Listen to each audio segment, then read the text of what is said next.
We'll actually talk about Gov.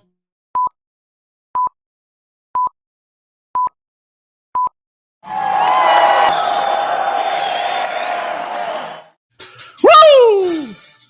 Oh, you're gonna take that down? There you go. There we are. You are looking live at the GovCast, end of April. Today, we're gonna talk about Gov sales. We never do that. Never. Anomaly today. The GovCast is actually going to talk about Gov sales. This is We'll film a few times ever, right, Steve? This is exciting today. Yes, finally bringing government back into the GovCast. Right. I'm not sure. Yeah, we started the GovCast. We're like, we're going to talk about government stuff all the time, and then it started. And we're like, the government thing is not very exciting. It's not very. People are not very excited about the government stuff. So, we did get a compliment, Jack. Last week we had our webinar, and people say you make government entertaining. So we are getting support. It is a struggle to make government entertaining. That's our goal, to add some levity and some entertainment. But today we're blessed to have two guests. The first time we've had two guests simultaneously. Dre's out. Jordan and Andrew are in. So we will have two guests. The GovTech Advisor guys are here, and we're going to talk about government, Gov sales, how to win Gov sales, the entire process. We're actually going to talk about the theme of the show. So ring the bell, ding, ding, ding. So that'll be for us. So let's see. What did we do? Oh, last week was last week the webinar? Is that what you said? Yeah. Last Wednesday we had our webinar about deals and days, debunking the myth that the government has to be a long sales cycle. Well, listen, this slide right here, go back. Oh, can you bring that slide back? Look, that slide right there. We get more blowback on that slide and that statement, Gov deal and days. It bothers all the people that have been in government sales, consultants, they hate that. I lived it. I've had a deal close the same day that I spoke to the agency. Like, it happens. No, it does not happen. Listen, it does not happen, and stop lying to people, because it's not right what you're doing out there. That little sentiment right there is the number one blowback we get on all our social media. Why are you lying to people? Does people have a sole source? Do they use discretionary spend, Jack? Have they asked for a P card? Are they on a co-op? Are they on a state contract? Oh, there we go.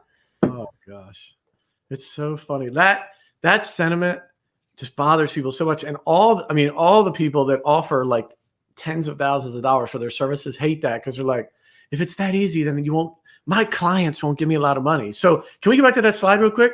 So those, if you missed it last week, that's the webinar. I encourage you to go. Maybe the GovCast crew can put the link up to the webinar, maybe at the end or now or whatever. But if you want to go watch that webinar, those are the 10 ways we talk about. Oh, look at that. Wow. On point. I'll be dang. Look sharp. There it is. So if you want to go watch the webinar, those are really the 10 major ways the government buys outside the bid and RFP process. And if you followed us at any time, we always talk about 80% of government spending doesn't go through the bid and RFP process. And again, folks get very bothered. We have organizations that won't work with us. We have consultants that are like, why are you doing that? And I'm like, we're just trying to help grow. If you don't know, in America, 30 million companies, 10 million real companies, only 1 million sell to the government. It's one of the things we'll talk about today, why, and why not the other 9 million. But our whole goal is to move more companies into selling to the government, because they spend a ton of money. There it is. Ooh, you guys are on point today. The government buys everything. Amen. And Listen, the government always pays, which is amazing. Not always the case, particularly on COVID. And so that webinar, again, there's a link at the bottom. If you want to, we'll dive into all 10 of those. We talk about it. And then, we offer you some ways to get access to those deals, both with GovQuote and GSU. And so there's a little sales pitch at the end, just in full disclosure. So turn it off. If you don't want to get sold, turn it off at about a minute 40.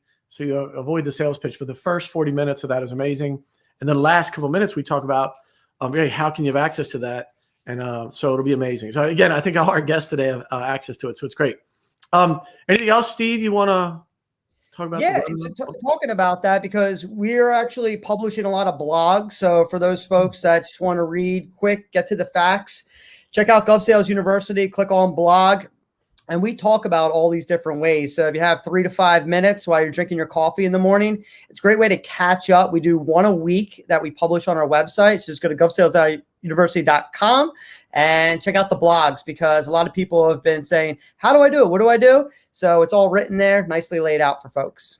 Yeah, listen, I mentioned the sales pitch. Just if you're wondering, if you go to GovSalesUniversity.com, literally you can access GovSales University. It's like a couple $100 a month, and you can cancel. So if it's like the coolest investment, because for me, when I go online and anybody, there's a lot of, obviously most folks are working from home, a lot of online sales pitches, a lot of groups and meetings and Patreon and And so, and so you see all these folks pitching things, but most of them are like, hey, buy a year up front, or you're going to lock into a contract. And well, the best part about operation that Steve runs is like, they want to earn their stripes every single month. So you can join. Yep. And if you feel like it's not worthy, you can stop. And so it's amazing. That setup is amazing. You can dive in. It's like, I always say, it's like learning a language, not to get on a big run for sales, but it's like learning a language. When you learn to sell to the government, you can take that anywhere. Like literally, once you have that skill set, you are more valuable as an employee. You can ask for more money. I've sold to the government. I know how to sell to the government. The government's the biggest prospect in the world. I'm going to help increase our sales by 10, 20, 30, 40, 50%. That has merit. If you interview in the old fashioned way of like sending your resume and you are missing out. When you have a following on social media and you have a particular skill set, like what that will do for your career will be amazing. And so best investment you could make, more than you can learn French, but are you really going to use French? Nah. Well, maybe on your vacation, but perfect, Alvin. Those, by the way, if you want, we never know. Like the back, we never know. That was great. That was good timing. Go team GovCast. Any last words about that, Steve? Which way? No, excited to bring in our guest. Let's do it. So we want to welcome Jordan Abramson and Andrew Velker from GovTech Advisors. Woo! These two guys working together trying to get more to sell together. What's up, gents? How you doing? Hey, what's up, guys? Yes. Hello, good afternoon. In full disclosure, we've known Jordan and Andrew for some time. They actually, the platform we're just talking about, both of them have accessed it and went through it. So they can talk about that, or you can send in your questions below. In the link below, you can put in any questions. We will serve it up to them. And so we're just kind of going full circle and bring them back because they have a ton of experience and they're in the same world of, hey, how do we get more folks into the government arena? It's an amazing, amazing opportunity. So maybe you guys, Andrew, you're on my left side. So you want to introduce yourself and then we'll go to Jordan and you tell folks who you all are. Yeah, so Jack, you're right. We have officially drank the GovCast, GovSpend, GovSales University Kool-Aid, and we're big fans. So for those of you guys that don't know us, I'm Andrew Velker. I have a lot of experience in SaaS, in government sales, started my own company, worked with a lot of different companies. But I have been friends, he's over here actually, with Jordan for a good long time. And so we decided to start GovTech Advisors during the pandemic for a lot of different reasons. I won't go into all of them. I'll let Jordan kind of go through that.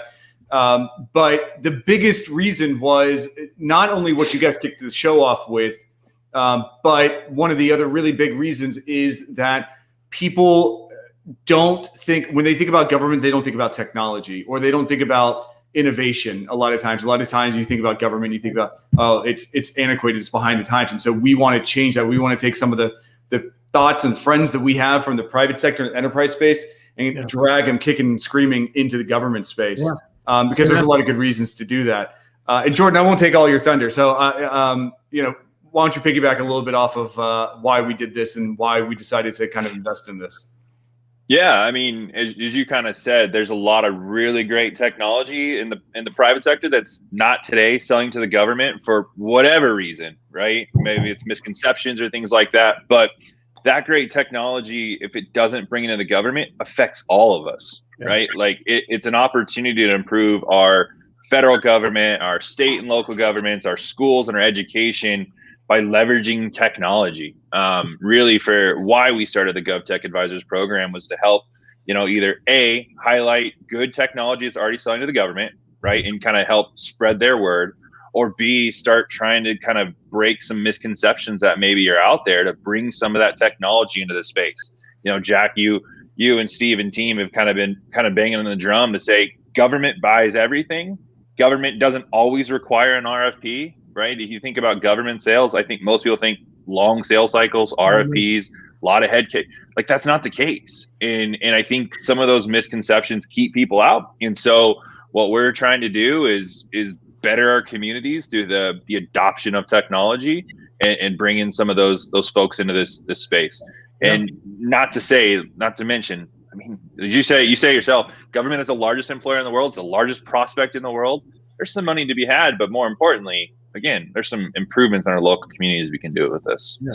Hey man, and I would think for our audience, if you're new to the government space, and then I want to serve this back to you guys to comment on, like one of the real, as somebody who started my career on the government side, I started my career working for the Navy in the procurement world and worked on the F-18 fighter jet program. And one of the things that's very interesting, I always say it's like police officers, we always know they have like a ticket quota at the end of the month. They're roaming around. No one ever wants to talk about it, right? It's a real thing. Work with the police, it's a real thing. Same thing in the government world, which is the following. Most government employees they're just risk adverse. And so it just comes when they take the job, right? They typically take less money to go work for the government. They're really there for the kind of their retirement. They want some security. Well, God bless that. But one of the things that creates is that they're not really incentivized to take risk. You know what I mean? The way you lose your pension, the way you get on the cover of the paper, which I always say no one wants to be on the cover of the paper. It's like an offensive lineman in football. If they say your name, it's never good, right? So procurement folks, like they don't want to be on the cover of the paper, like the $500 hammer, the $300 toilet seat, the project that's $1 million over in Texas when the power grid went down because of the cold. Like somebody has to pay for that, right? So somebody's job, name, and so they're risk adverse. So what that means for technology is they don't want to be the first ones a lot of times. I don't want to be the first one. Have you ever deployed this to an agency? No? Oh, okay. Get back to me when you've deployed it to 10 agencies. And it's like a little bit of a circle. It's like a real thing. And I think that's the big elephant in the room that not a lot of places people want to talk about. And so I guess I would serve that back to you guys in your experience. And I know you deal with agencies and companies. And so I'd love to get your comment or, what you see, maybe how there's some dents in that. How do folks overcome that? Like what's, do you get feedback from folks? Like anything you're experiencing or you hear agencies or companies are sharing with y'all in that vein? Jordan, you want to take that first? Yeah, I can take it first. I think, Jack, you said this a while ago. The best thing an agency a company can do for themselves is treat it like the marketing budget, right? Treat it as an opportunity to go out and say, hey, I'm going to go win my backyard. I learned that saying from a gentleman, I don't know, not too long ago. Win your backyard. Go out and say, hey, I'm here. I'm ready to work with you. I'm going to provide you the best support. I want you to just try this out, right? Like that's the best thing that anybody can do to win it. Because if you say like, hey, I'm giving you this technology that's going to serve XYZ need, it's going to make or save money this, and this way. Oh, and by the way, I'm either going to give it to you as part of the program to make a case study or at a fraction of the cost. Who says no on that? You've got to remove all that barrier. So if you can't put your flag in and say, I'm the best, and this is why you should spend $100,000 on me, then, and here's all the people that are going to back me, then you got to do something differently, right? Like you have to start somewhere. And the best thing that you can do is win your backyard and give them a compelling reason, remove the risk, as you've said, out of why they should work with you. And then from there, right, you get those first couple, then establish your program, then establish your create that info strategy. Hey, I'm working with such and such person. The county that you're in, like I'm working with them. You should work then start that land and expand geographically speaking. So Andrew, I don't know if you have anything that you want to kind of add to that. I mean, you've nailed it. And, a lot of people that maybe are on this podcast or watching us right now may know me, but some may not, but this is fact. I did this exact strategy. So like in the government world, my specialty is ed tech or education technology. And so, but I did this exact strategy 14 years ago, selling technology into a school bus that had never been implemented before.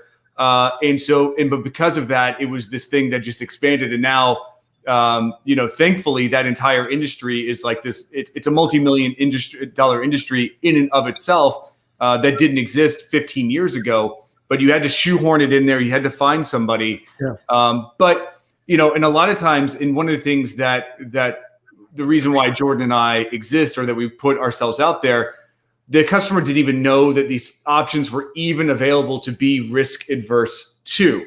And so, it took us sitting down and having a conversation with these entities and saying, hey, what do you want it? Like, tell me what is going wrong. And then using our combined kind of knowledge to bring these ideas back to them and say, look, would you want to do this? Oh, I've never tried anything like that. I've never heard it. Okay, I get that. But how can we get this in for at least you to try it? And then, then taking the process that you guys just talked about. Yeah, I'd say for our audience, those that have not followed us, when this model, what we talk about, if you want to go try to sell, we all know that, right? None of us want to give away our stuff for free.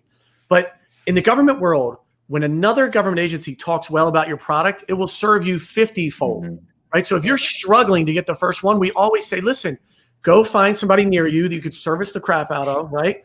Give them your stuff, either highly discounted or for free, right? That's going to seem a little counterintuitive. But like once you service them and they have it, they'll tell everybody around them.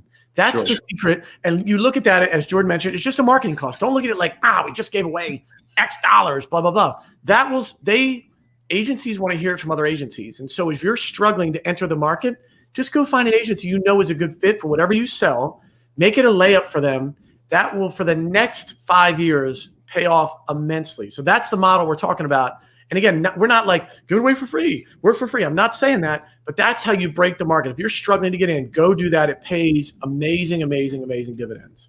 Mm-hmm. Well, and just to expand on that a little bit, like if you're talking to a government agency, you've got your PowerPoint up, here's all the value, you've got all your wins, right? If you have a bunch of just private sector, and they can be the largest corporations in the world, it doesn't really resonate the same way as the government, as seeing those seals and seeing those crests. Like, the best thing that you can do in having these discussions is having those logos and recognition, and you got to start somewhere, right?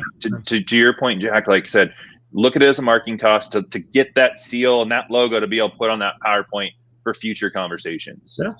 Yep. Yeah, one of the things to do is really help grow our government division here is trying to get a seal for each agency type.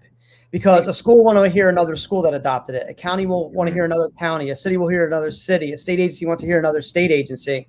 So if you can break it across all agency types, that's also going to pay dividends, 10-fold or 50-fold, whatever Jack said, to help you out. But, going into those challenges, technology, I was listening actually to GovTech Advisors podcast, Andrew and Jordan, thanks for putting that on.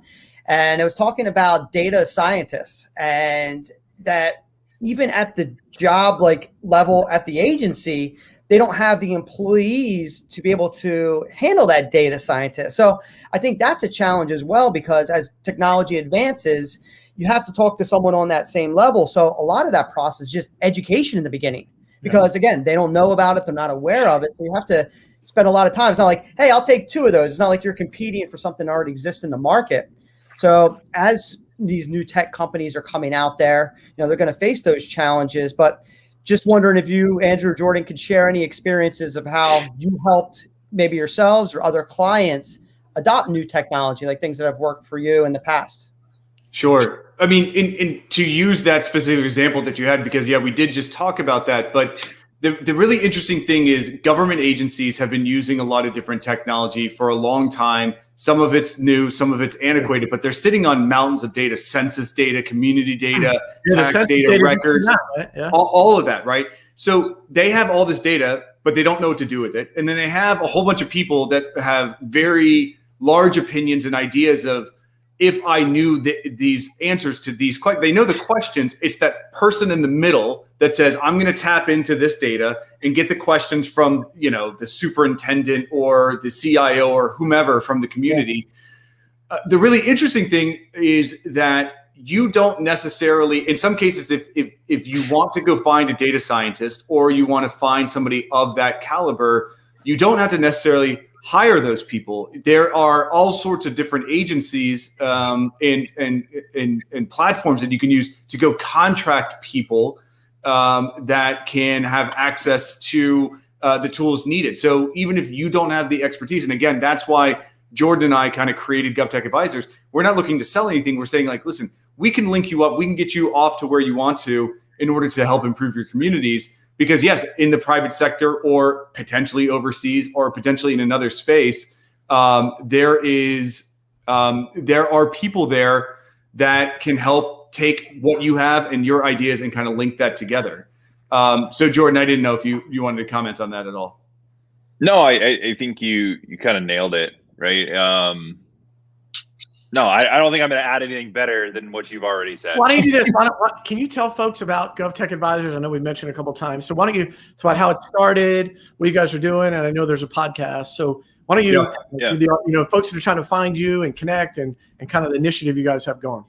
Yeah. So, I mean, for me, actually, Andrew and I come at this from a very different perspective, but with the general like hierarchy of why, right? So a lot of people don't know my background is when I graduated high school, went to college at first, like my intentions were to be a firefighter, right? Like that's what I was going to do. Didn't want to necessarily do the 9-to-5, wanted to make an impact, wanted to make something different. Life got in the way. Things changed. I'll say the economy took a dump in 2008, right when I was about done and getting hired. And then nobody was hiring, right? And I was born and raised in Arizona. I've made jokes about California, but born and raised in Arizona, moved to California, and the dream just kind of died away. And so when I got into government sales, like this was kind of my way of making an impact, right? Bettering my local community. So when Andrew and I kind of went into this, Andrew's very focused. I've been more GovTech on all my career. So, Stephen, you were talking about last week's, I think, podcast with Mr. Flood. I learned a lot in ed tech. Right? Yeah. That was a market I hadn't done. So really what I'm kind of taking this from is how can we use and improve our government and make an impact? And again, the tent poles of why we set this out was to highlight public sector leaders that are doing something right. B, highlight technology that's already working and why they're working and how can we help their mission. We've got a couple podcast episodes coming up that are just I'm just blown away with what they do and the impact that they're making. And then B and C, the last thing that we're trying to do, which is to try to pull people in, right? The main tent pole that we're trying to do is better our communities. And like I said, I'll let Andrew kind of tell his piece because we take it from we have a little bit different backgrounds in history, even though we've worked together for 8 years. Yeah, and so being in the technology and SaaS ecosystem and working with so many different entities, we both have these vast networks of people that we use all the time to get things done that we want to get done or answer questions that we want to get answered. And so we started talking about it too. And initially it turned out it was purely altruistic, which were like, how can we help the communities? And then, so we did the podcast and we have some things set up. And then out of nowhere, more and more people are reaching out to us to say, I've always wanted to figure X out within government, or I have no idea how to even get into this place. Can you spend some time with us? Can you help us develop a strategy? Can you help me get over here? And maybe naively, we didn't even think about that. We're just like, hey, we're just going to put stuff out there. We're going to talk about really cool things. And so now it's turned into like this big network. Not big. It's getting big. And it's getting bigger every single day. Millions. Yeah, there's tons of us out there. And so we are, look, we just want to help. And so we've got, we are just passionate about it and we've got extra time and we want to help some other people out. And also we went through as sellers, as I'm sure the other two of you guys on here, we went through a lot of trials and tribulations. And it's like, if we can help somebody overcome a hurdle faster than we did, then, our job is done. Amen. Sorry, go ahead, Joe. No, I was just going to say, like, for our audience, it's not like we are trying to force people in it. It's more like, hey, we've been behind the curtain, and you 9 million companies that aren't selling to the government are really missing out. It's like, It's like by the way, the million that are selling to the government, all the biggest companies you've ever heard of, every brand, Microsoft, Oracle, Salesforce, they all have a government division. So Amazon. It's not like the weirdos are all selling to the government. It's just the opposite.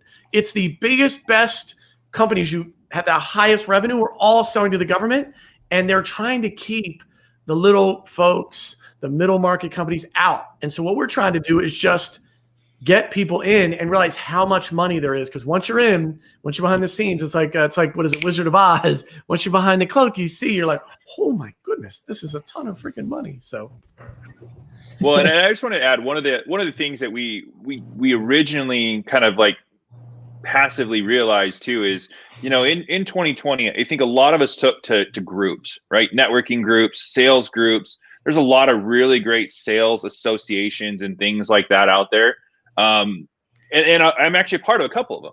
But I will tell you is selling to a sales company, right? Selling to a sales company is a whole lot different as an environment than somebody that sells to the government. So there's not a lot of resources out there as a salesperson or a sales leader to learn from people who sell to the government. So what we've actually found when we set up the GovTech Advisors is people looking for, hey, I just want the tips and tricks of how to sell to the government as a salesperson, right? As a company, as tips and tricks of how to sell to the government. We've had some recruiters reach out to us like, hey, I'd love to get your pipeline of people that they're interested in selling to the government and we're trying to help not only sales companies and sales people and sales like public sector leaders, but like how to help bring the best sales talent as well too into this space, because I think there's a lot of misnomers or misconceptions about it as well. Yes.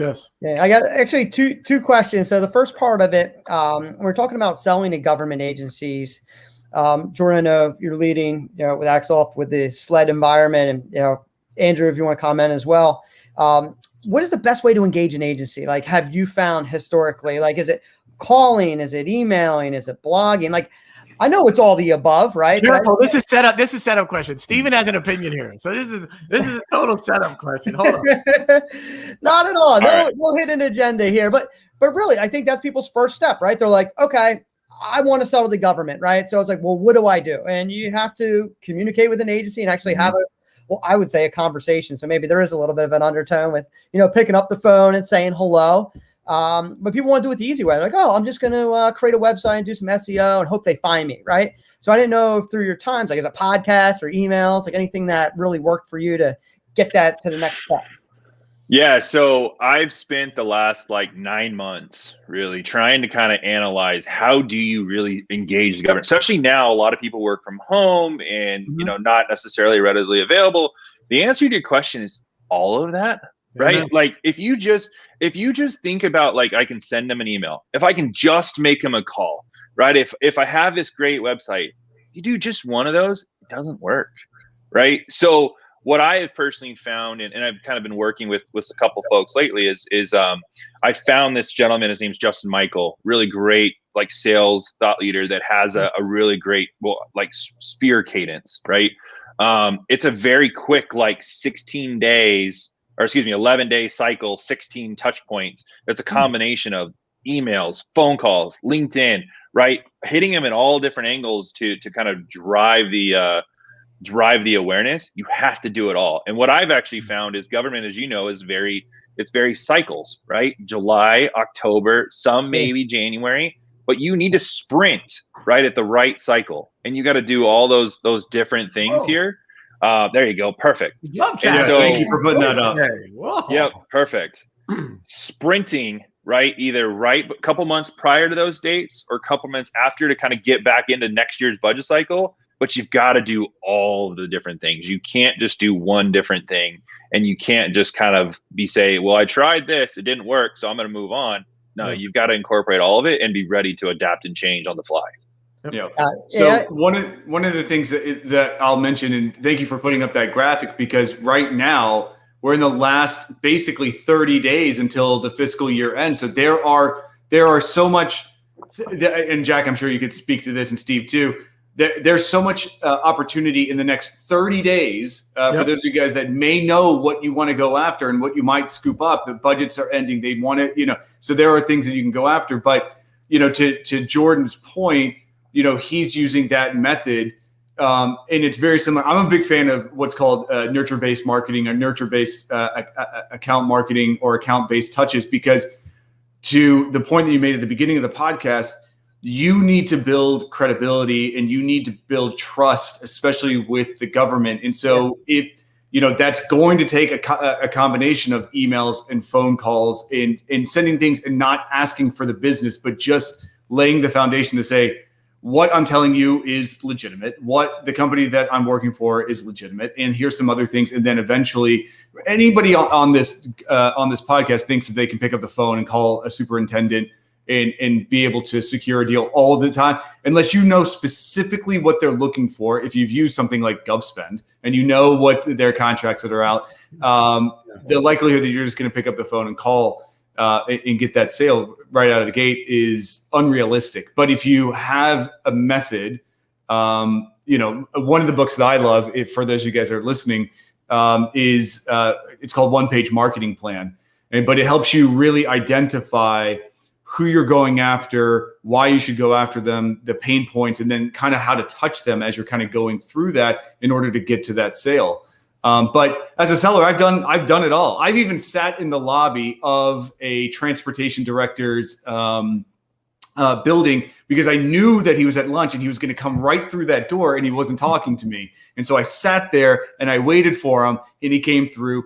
We did eventually close the business, one of the biggest deals I ever closed. But it just like, you're gonna have to try it all. And that was Steve. That was a really long-winded way to answer. No, but it is one of my points. Is you have to do it. I think you're on mute. I can't hear you. Or maybe it's me. Yeah, it's me. Steve, Keep going. Okay, yeah, I was gonna say Jack talks about that all the time because it is everything, and we touch upon this on our webinars about. You have to have your website look good. Your Google presence has to be good. Your BBB presence has to be good because no matter how they're going to check, you want to make sure that you pop up and that you're relevant to establish that credibility, or we call it marketing validation because you want to form that trust.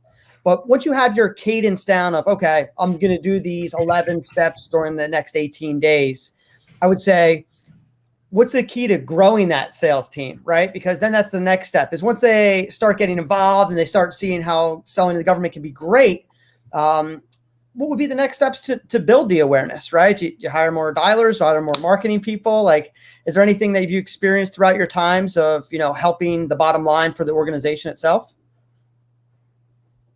I'll let Andrew address that one because that's actually a different part. Is like I'm frontline, right? I've been in the front line for a number of years, and Andrew's had that executive opportunity, which is where I think when people reach out, you get both perspectives. So, Andrew, I'll let you kind of address when is it time to grow and how do you grow? Well, I think there's a couple of different approaches with this, but so I'll tell you the most cost-effective way for anybody that is looking to do this. The most cost-effective way, in my opinion, the biggest impact that you can do as an organization once you get a couple of wins in is you have to have a mixture of inside and out. But from the inside perspective, the cheapest, easiest, most effective way is to, and again, I'm beating Jack's drum here, is to sell to the people that you know, is to get the referral. So it's super, super important that once you get those first couple of sales, the easiest thing to get the next sale, to get the next lead, to get the next referral is to get it from the person that's already happy. So do a good job when you sell it. Right. Yep. But then you're going to want to invest into whatever you want to call it, BDRs, SDRs, anything like that, in order to nurture that customer post sale, because they're the ones that are going to give you the next amount of business. Look, everybody wants the new logo. Everybody wants to go hunt that. But if you can come up with a really great BDR team that's really focused on the clients that you already secured, how much do you want to spend? Look, you got to pay for the headcount, of course. If you're selling, really cheap, widgets or anything like that, take that into consideration. But the cheapest and easiest cost per gross ad for any of your thing is to get a referral from your existing basic customers. Yeah. One of the other things that's also super, super important that I found, and Jordan kind of fell into this bucket when we did this, is you need somebody that's out in the field in some way as a leading industry expert that's meeting face-to-face, that's going to speak at board meetings, that's going to speak at these events. And so they're kind of the face or the advocate within there. And then you have your inside team that's making sure the clients are happy and then asking for that referral to get to that next deal and the next deal and the next deal. Yeah. Amen. That's great. That's great advice. Yeah. I would say for our audience, this is one of the little secrets Stephen has in GSU. Not only do you go sell an agency, right, and have them do references, I would just say this. Go get a newspaper article. Like, this sounds so old school, but listen, The newspaper people are desperate for news stories. So if you're a reporter for Pickett, the Dallas Morning News, the Washington Post, the New York Times, whatever it is, like you have to put out a column every day or every other day. And you are dry. Anybody who's been doing it for 10, it's like they're desperate for stories. And when you can just serve up on a platter, hey, here's your local agency. They just did this, and it's helping the community, or it's helping the environment, or it's making people safer, or it's saving us money. Oh my gosh, they eat that up. You send them the story in a package, not about your company, just, hey, the city of so-and-so deployed our solution and saved money, or everyone's safer. Send them 2 pictures. That will get in the paper literally the next day or the next 2 days. Once it's in the paper, this miraculous thing happens for the government.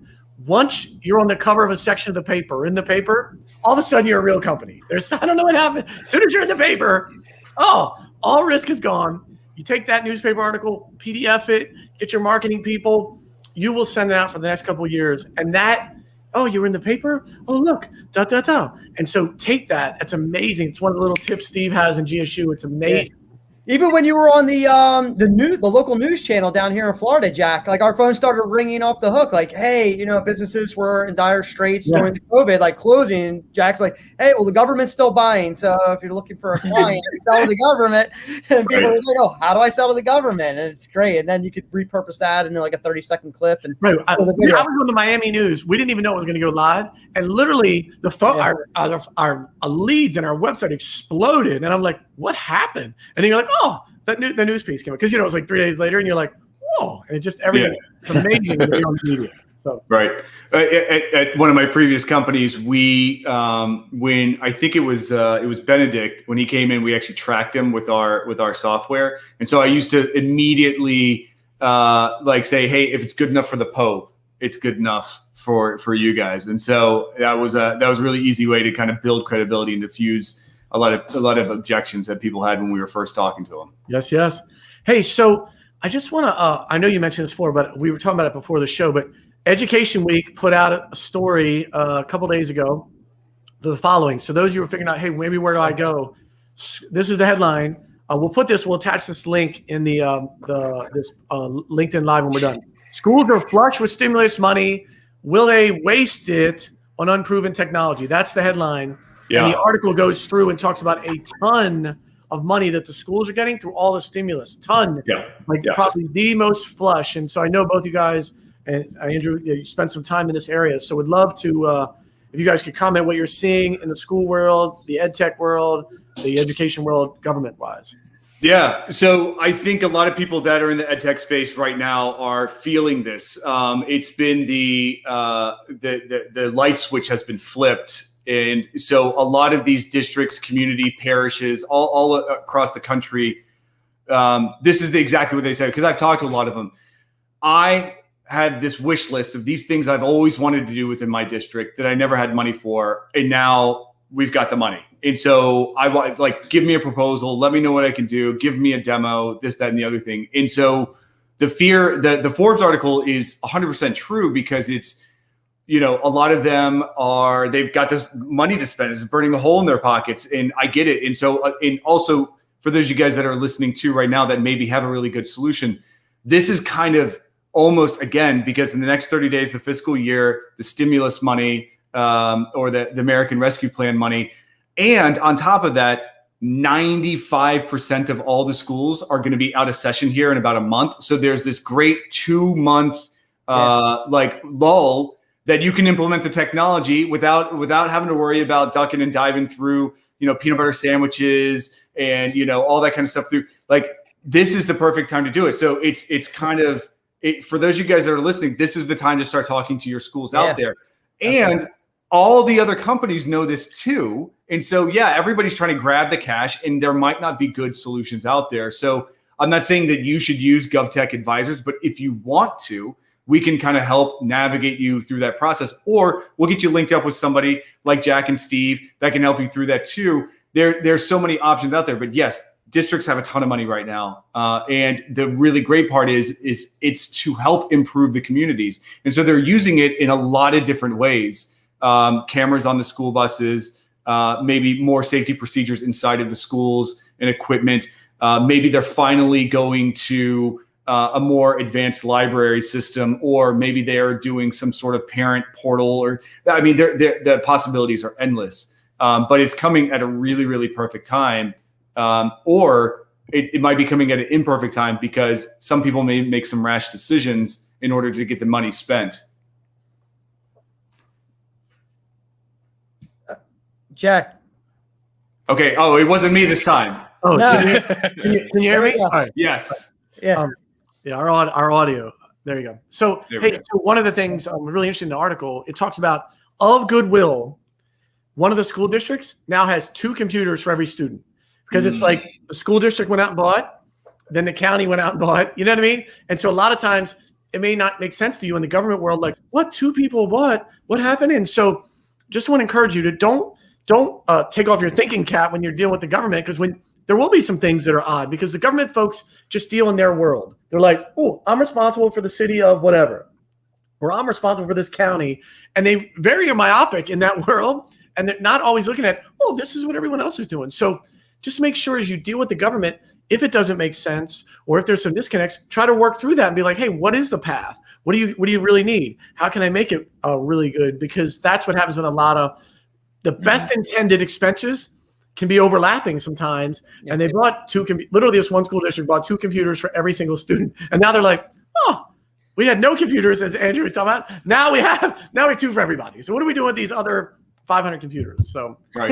And it's hard to kind of coordinate that, because you've got states getting money, counties getting money, and then the towns and cities. And so they're all trying to grab this and do different things. And so, yeah, they may be stepping on each other's toes a little bit. Jordan, I think I cut you off. You were going to have a comment there. No, I think, the thing that to keep in mind is you got American Rescue Plan that's out there, right? Some people still have CARES funds money that's out there. You've got traditionally your grants and things like that are out there for education stuff. So not to say everybody's flush with cash, right? Or everybody, you just go up to them and say, hey, here's your bill, and they're just going to give you money. It doesn't quite work like that. But, there's more, close sometimes. It's very close right now. But the potential, it's never been better time to sell to, education or even state and local government. So it's just that's this thing to keep in mind, is there are money out there for great use cases and things like that. Well, and one of the things I'm most excited about this is, I'm sure, and a lot of people that are listening to this probably already know this, but the reason why this is so exciting is most of the larger districts that I deal with across the country, they've had technology and they did it 10, 15 years ago. But there is a mountain of districts that have very low or no technology deployed in their school buses. So when you're talking, like, a lot of them are still using the old school, potato mics. They don't have Wi-Fi in the buses. They don't have cameras. They don't have stop arm cameras. They don't even have routing technology. They don't have anything like that. It's basically, they put somebody in the bus, they tell them to go over there, they do it, they bring the kids back. What happens before, during, and after, they have no clue. So this is a great thing for them to start introducing it.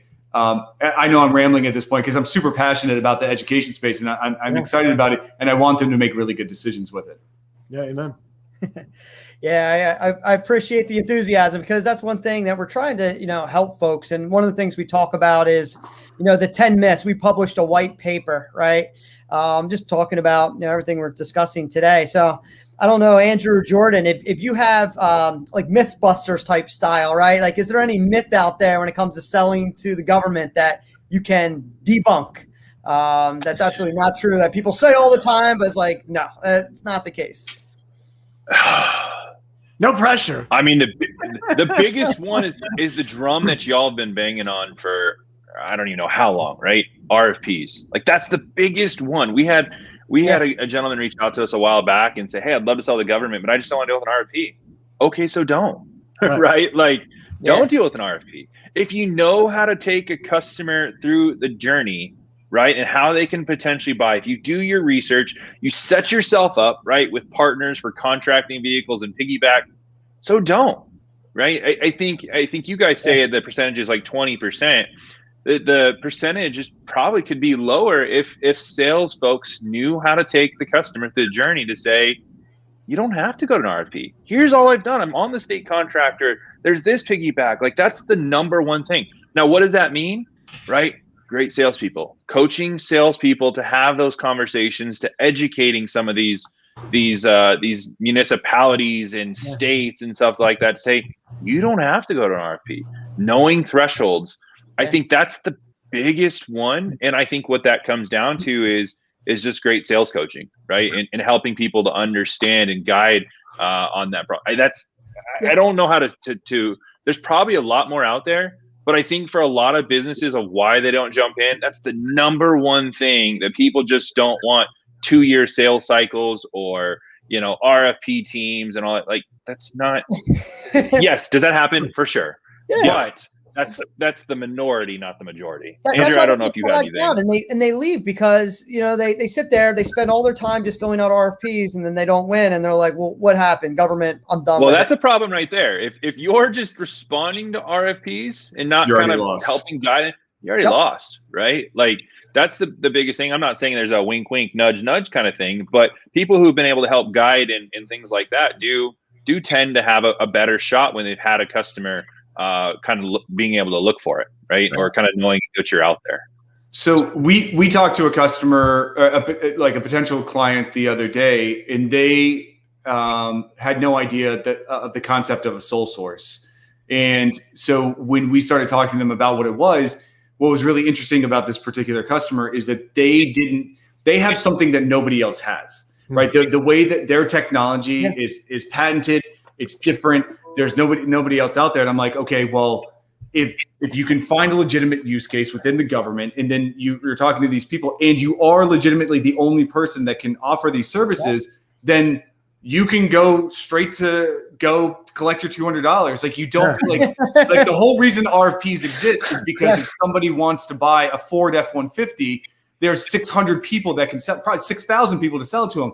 But if you've got a piece of technology that has cracked the code that nobody else has, and there's a big impact, then like you should start figuring that out. And so that was actually part of the discussion that we had with them of, hey, what would you put together? And then we helped them kind of put together like a little talk track around it. Whether they decide to do anything with it or not, that's up to them. But now they've enlightened. They're like, I had no idea. And so the RFPs go away, the contracting vehicles go away. Sole sourcing is now, hey, I can just waltz right in here. Yep. So, listen, I would say for our audience to go back, one of the things we hit on the show is we constantly beat the drum. Selling to the government is like selling to private industry, where they need to see you 7 to 9 times. But here's what happens. Even now, when the schools get flush with money, you know who they spend that money on? People they already know and trust. Like, that's how it works. And listen, that's what you do when you have money, or you need a car repair, or you need an HVAC guy or person. You know what I mean? Or when you need something, you go to people that you know and love. I say this all the time.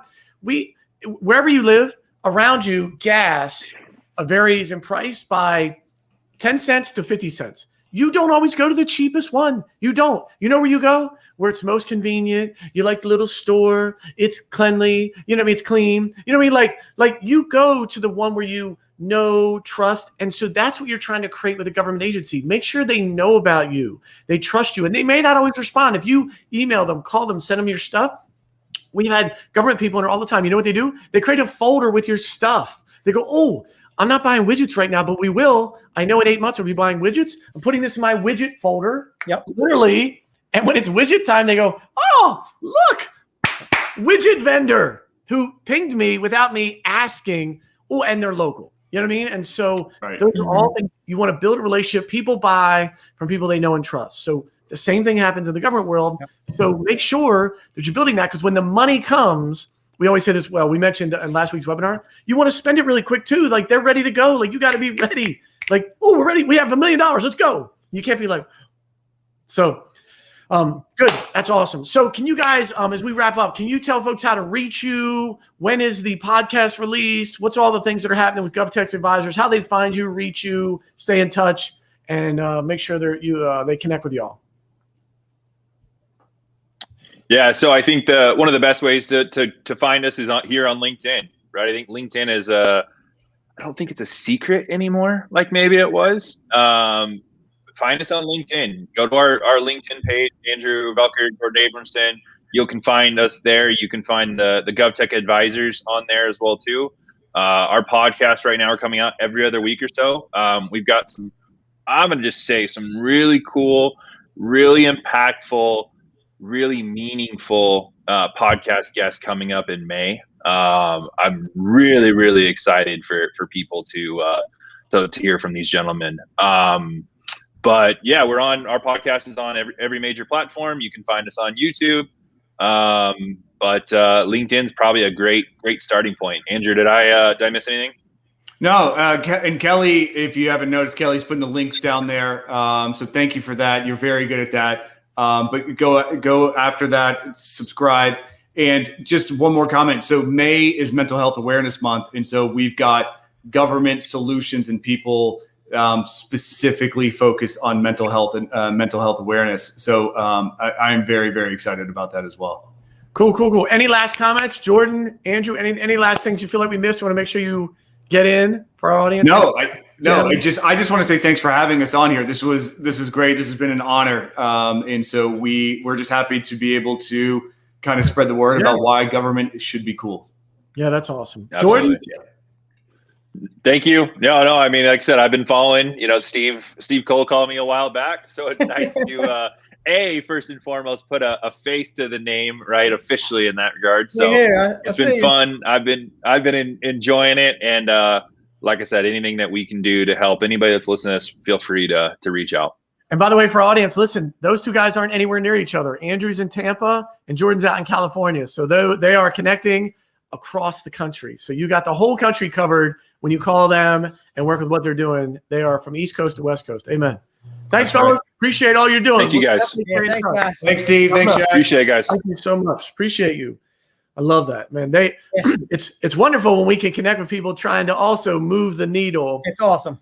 Yeah, and I just say, like, literally, we're not trying to move the needle of any. There's no agenda. Our needle is like, hey, we've been behind the curtain.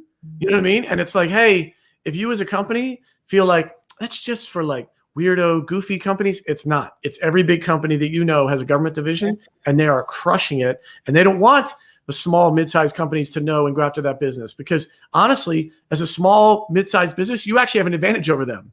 Like the government does a lot of set-asides and wants to help the community and wants to help small business. When you jump into that world, you're going to find a lot more support in the government world than you are in private industry. Yep.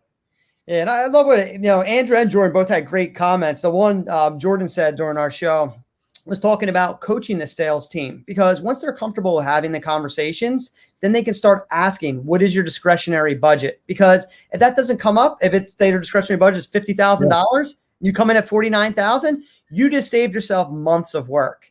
Yeah. And Andrew, he's talking about sole source. That helped us grow exponentially, because once we figured out the sole source letter for our patented, so any company out there listening today, if you have new technology, if it hasn't ever been done before, there's nowhere else to get it. That means you're sole source. So just put it on a one-sheeter, put your patent on there, a couple blurbs about what makes you unique, and share that with the agencies. It doesn't have to be a long, complex process. You don't have to go on this website to register. Just put it on a PDF, make it look nice. Logo at the top, and that's good enough for sole source. But I think people just get discouraged, Jack, and it's just part of those little things. Once you know how the game works, life gets a lot easier. Listen, two secrets we divulged today. One, get in the newspaper and share that. That's something we talk about in GSU. It's a little tiny thing. It sounds almost old school that will pay 100 times dividend. It's amazing when you're on the cover, even at the local section of, again, what is it, Dallas Morning News or whatever the local paper is,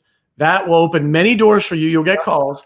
And secondly, if you just heard what Steven said, and he's talking about, hey, how does sole source work? And you think the agency has to go out and do all this exploration and figure out if you're a sole source. Listen, that's not how it works. They ask you and they say, hey, are you a sole source? And you go, yes, we have this patent. We're the only folks that are blah, blah, blah. And you literally send them that letter like, here's my sole source justification.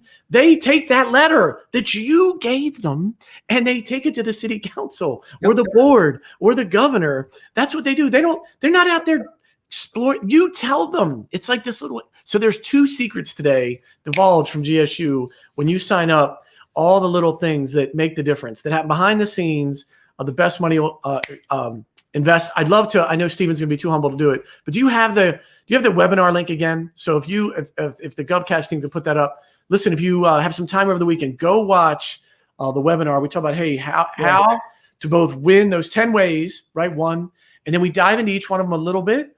And then if you feel like you scratch the surface, there's a way for you to have access to the platform that is going to be amazing. It's the best, seriously, investment you can make for you can bang through. It's I think it's like 100 and some videos, but they're all like 2 or 3 minutes. You bang through those, and I promise you, you can literally go ask for 10 grand more in your salary, because it will be the doors you will open and the sales that you will increase for your company are amazing. Seriously. Yeah, I always like to tell people it's putting 25 years of experience into an 8-hour course, and that's knowledge that you'll have for the rest of your life. Yep. So if you're looking for a new revenue stream, you're looking to get in the public sector, take the course.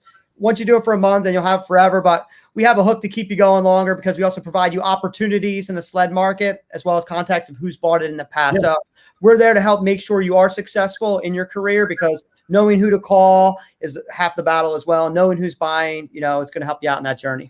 Amen. And if you need some hand holding, you need some service stuff, contact the GovTech Advisors. Those guys are amazing what they're doing. A lot of experience. Yeah. We didn't really hit on their background experience. Those guys are deep in the government world, have great connections.